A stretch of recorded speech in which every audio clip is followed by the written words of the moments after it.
et af dagens spændende opgør, synes jeg, med to deltagere, der vinder løbet 2.07. Det er i Paralympias Miki Morel, og så er det Andreas Riftrup fra Aalborg.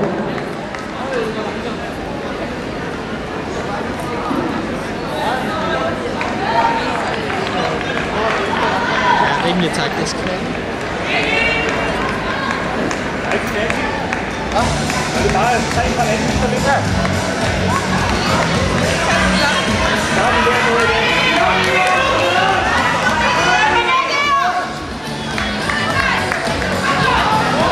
Og der er virkelig hård kamp om placeringerne her efter den første omgang, hvor de også viskede lidt rundt drengene, men nu bliver der så lige sat lidt mere fart på. Det bliver lidt uroligheder i felt.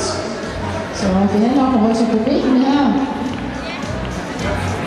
Men det er de to favoritter, vi har i front. Det er nu Andreas Riftrup fra Aalborg, der er blevet overtrækt.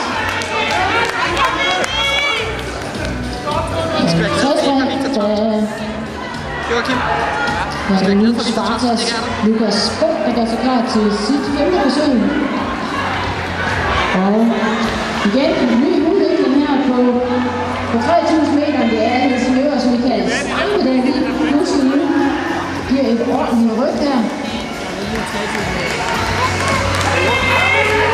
Og der bliver klokken for sidste omgang, og det er altså Helsingørs Mette Stamme, der har taget en chance væk, så det viser nok.